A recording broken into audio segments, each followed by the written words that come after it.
Hello and welcome to the first Her Version Impact panel of 2022.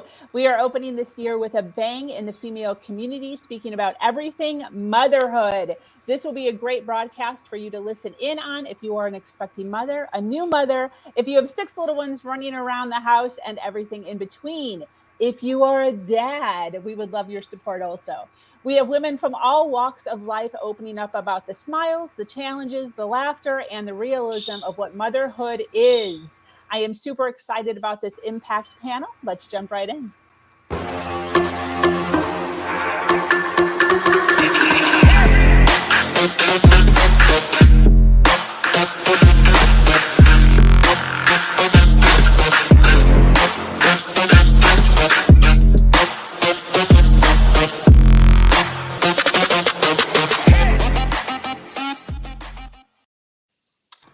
Hello and welcome to today's episode of Her Version. This podcast is dedicated to sharing stories of struggle to triumph, a platform that allows individuals to tell their truth in order to inspire and uplift others. For those of you that are new to this podcast and like content like this, make sure you hit that subscribe button and follow, like, and share. I am your host, Sabrina Victoria. This will be an interactive forum, and any comments or questions you post will possibly be selected to go on screen for the ladies to engage with you personally. Come with questions, worries, difficulties, and we will help you navigate through it. If you are watching this live or on the hashtag replay, we would appreciate if you share this to your followers so we can expand our reach. Now, the first thing I want to do is I want to introduce our ladies. So we have several women here from all walks of life, and I would like each of you to introduce your name and where you are from, starting with Nicole. Hello, everyone. I am Nicole Gayatri. I am from Costa Rica. Hi, guys. I am Maureen Scanlon, and I am from Mesa, Arizona. Hi, everyone. My name is Rachel Ulster, and I am from sunny South Florida. Good morning. My name is Erica Hall. I am a mother of 6. I've been doing it for 25 years, and I am in Ohio. Hi, everybody. My name is Tori Brame, and I am a mother of a 3.5-year-old. He's my only kid, and I am in Charleston, South Carolina. Is that everybody? Charmin, did you go? Sophia? Good morning, everyone. My name is Sophia. I think I have an echo. You do have an echo. Where are you from, Sophia? I'm living here in New York City. I'm a hashtag boy mom. Yes. Charmin? We can't hear you. I'm Sherman Johnson, mother of 5, and from Bucks County, Pennsylvania. Yes. All right, ladies. Well, thank you so much for joining me this early on a Saturday. I do hear a little bit of reverb, so if you have headphones, you might want to put them in because it might be you. And Rachel, we're going to hand the floor off to you. If you want to put your answer in and then introduce yourself and ask your question, you can do that. But you're up. Okay. Hi, everyone. Rachel Radha Ulster. Rachel is my given name. Radha was given to me by when I got consecrated as a yoga teacher when I was living in an ashram. And they're two very different souls. Rachel is very calm and loving and compassionate, and Radha is the one that comes out like you ladies are talking about when we need to get that stuff done. And if someone's walking all over me, Rachel tends to say, it's okay, they know no good, they don't know any better. And Radha's like, oh no, that's not acceptable, you cannot be abused. So I like both of those names. And what I was just going to hold my hand up and say is you can't get it wrong and you're never going to get it done. You know, that seems to be an overriding theme that we all have here. And I float above when I get overwhelmed, because overwhelm is just fear. And the fear acronym is face everything and rise. Just face it and rise and say, it is what it is. It's never going to get done because we're expansive humans. We're always going to be reaching for the next thing.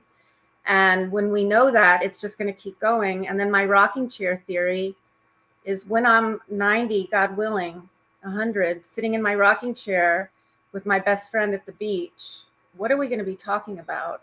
And what are we going to think was a waste of our time? And the worrying for me is the big one. And feeling that we have to orchestrate and control our lives in a certain way is missing out on all of the universe's gifts. So that's what I have to say about that answer. So my question is, I raised 3 stepkids. I got them when they were 12, 13, and 15. So I helped them grow up. And then when my second stepdaughter was 22, I was 42, and we were trying to get pregnant together. So her daughter is 6 months older than my son. So it's a crazy family. And now I'm divorced, so I'm no longer in touch much with them. They're all grown up, and my son is 12. And so I come from that unique situation where I'm an older parent, which I think is a real blessing for me. He would not have wanted me in my 20s. And, but they get the reward now, Sabrina, of you still having gone through all that. And now you're just getting going for the rest, right? So there's no, like you said, there's no wrong way to do this. So my question is, are you raising your child in a similar way that you were raised? Meaning, do you find the old patterns coming up as we raise our children? Because I want to know our involvement mentally and spiritually as to what are the patterns that we notice in ourselves as we're raising our children. And is there one particular value that you hold highest that when he's or she is 20, 30, 40, 50, you're going to say, I did that. I did that. Sabrina. I absolutely love this question because I did it the exact opposite, Right. But it was not easy. Like I said, I dealt with so much early on, baby, and so much just living in so much just unworthiness, just feeling so unworthy as a mother, as a female, as a woman. And basically raising him as a victim and then using my parents' tactics on him because it's the only thing I knew. And there was a turning point for me. So now I'm going to change it here. So I was raised with a lot of rules, Christian household, only one way. There's no gray area. It's just black and white, and that's it. And I was never hit though. But because of I shouldn't say but, with where I was as a female at that point, having so much anger and so much bitterness, I started to hit my child probably when he was about 6 months old. And, he would do something and I'd smack him. And there was one point, I don't know how old he was, but I will never forget it. We were sitting on the floor. He was getting all snooty with me. He was maybe like 1 or something. And I wasn't going to hit him, but I raised my hand to do something. I don't know what it was. And he winced. He went like this. And I will never forget it. I literally, my entire mindset of how I was raising my child, so similar to how my parents had raised us. And literally in that second, I changed everything. And instead of yelling, I stopped yelling. I stopped hitting. I stopped reprimanding. I stopped disciplining in the way that my parents did. And I started talking. And I started showing up in love. And I started apologizing for my failures, or for things that I had done wrong. And exactly what Rachel said is exactly what I'm dealing with right now. I literally, and he's only 17, right? So many things could still happen. And I'm aware of that. I'm ultra aware that he's only 17. But I literally, I am so happy that I decided to choose love and to choose communication and to choose love and communication. That's really all it is. And, hugging and loving. And he is the warmest. He's 6'2", he's huge. He's 6'2". He works out every single day. He probably weighs like 180, 190. He's built, we call him Captain America.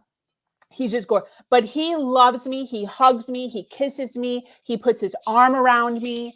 And I'm so grateful that I decided to do it differently. I'm so grateful. And the experiment that I was running, right? It was an experiment. It was just like, I don't know. What if I just do it differently? I don't know what I'm doing, but what if I just do it differently? It has worked out. It has worked out. And I'm so glad I bit my lip. I'm so glad that I when it was like this, that I chose love. It was interesting. It's been very interesting. Okay, that's it. I'm sorry. Rachel's not here, so we're going with Nicole. Oh gosh, I feel you on all that, Sabrina. So my parents had me as teenagers, and then I had two brothers come after me, and I feel like, they were really growing up at the same time as us. So the way that they parented was probably the way that they were parented and the way that their parents were parented, et cetera. Right. And so I waited a real long time to have my child. So they had me as teenagers, and I didn't have my son until I was 35. And I swore, I did a lot of work with children before I had my child. So I thought that I knew everything and I was going to be this amazing, gentle, responsive parent and da da da da da. And when my son was going through those toddler years where they really are pushing and testing all the boundaries, I found myself repeating the exact same patterns of yelling and, being like, respect me, instead of trying to understand him. And so it's been a real journey for me. And it's funny because my parents actually were just with us for the past 3 weeks. And so I found myself trying to train them through my own actions and behavior with my interactions with my son, and the way we communicate and the way we go from love and the way we are curious about why is he doing these things versus just saying, that's not how you do it this way.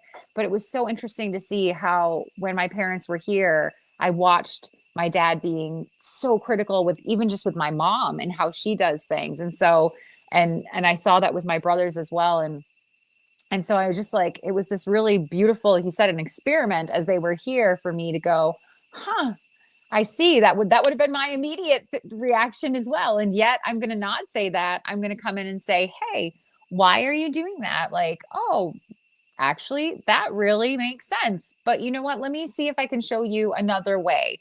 And it's just really interesting because it is all an experiment, isn't it? And I think coming from that space of curiosity and love and compassion and communication is just so, so valuable.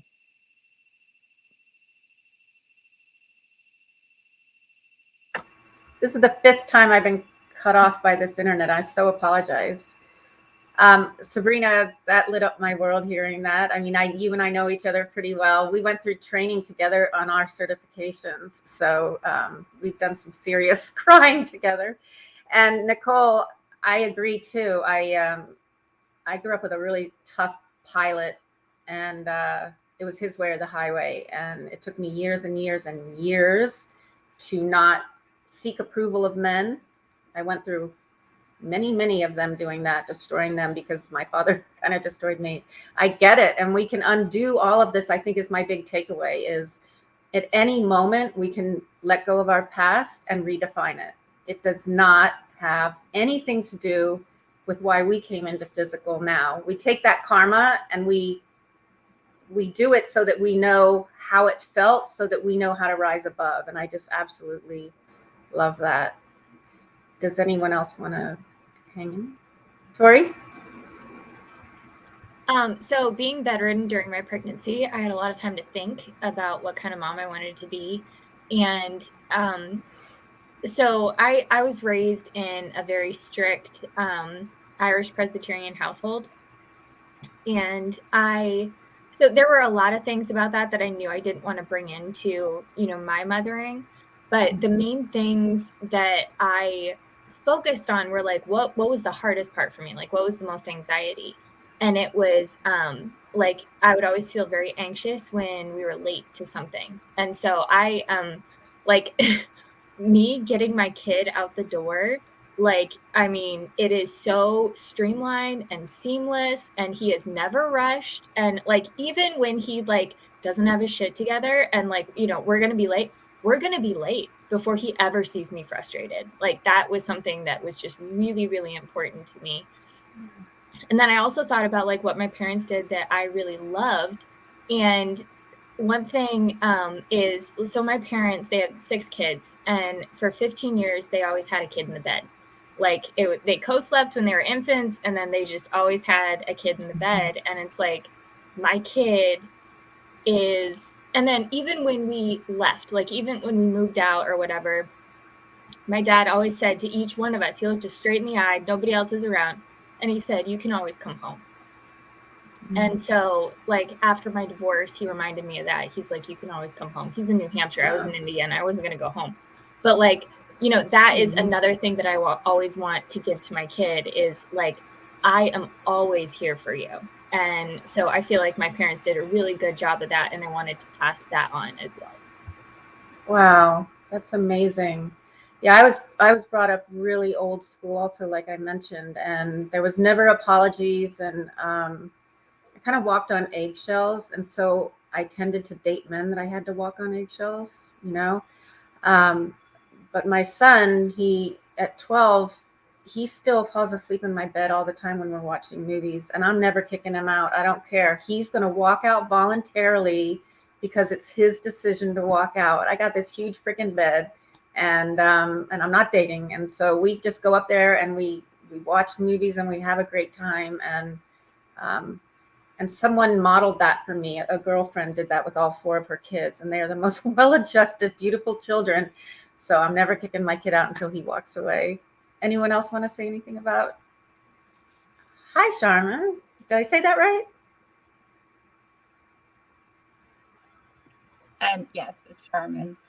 Hi. I'm like Maureen. I have I have 5 kids. I was 18 when I got married and 19 when I had my first. He's now 28, and the youngest is 16 and a half. So most of them are adults, but I was raised in a really strict black and white. My dad, like I was taught to not trust my own voice. He had the only word. Yeah. So I feel like I grew up and not really like finding my worth through like the man that I was in 2 toxic marriages, and giving my voice away, not really having my voice, or really having that strong self-awareness. So as a mom, I wanted my kids to have their voice, and that we have conversations. It's not. I grew up and it was like, I'm the dad because I said so. And that was the end of the conversation. Whereas when I come in conflict with the kids, we talk about it, and to see them as adults now and they have a voice and we can have conversations, and this is how they feel and their own self-awareness that comes out. Like, they know who they are. And I'm constantly amazed at how young they were, and to see that self-awareness in them, that they know who they are. And I guess that's when I give myself a pat on the back that I did something right, to give them, so they know their voice. Like, I raised them in the opposite way of how I was raised. I had made that choice early on at such a young age. Yeah. And now I'm getting to see that as a young adult. Well, you know what's so am I having reverb? Okay. When I listen to all of you, we have all totally changed behavioral patterns to get to where we are today. Yeah. And we all deserve hugs, virtual hugs, because that's not easy. Sometimes you got 10, 11, 12, 20 generations doing the same crap over and over and over. And in order to say that you want to expand and reach higher consciousness, you have to realize you're not doing it right now. And that's something that very few people want to admit, is I don't know what I don't know. And that I know very little. And so I'm going to be humble enough to say that and open my heart and listen. And I think that's, obviously Sabrina picked a really collective group of like-minded people. 100%.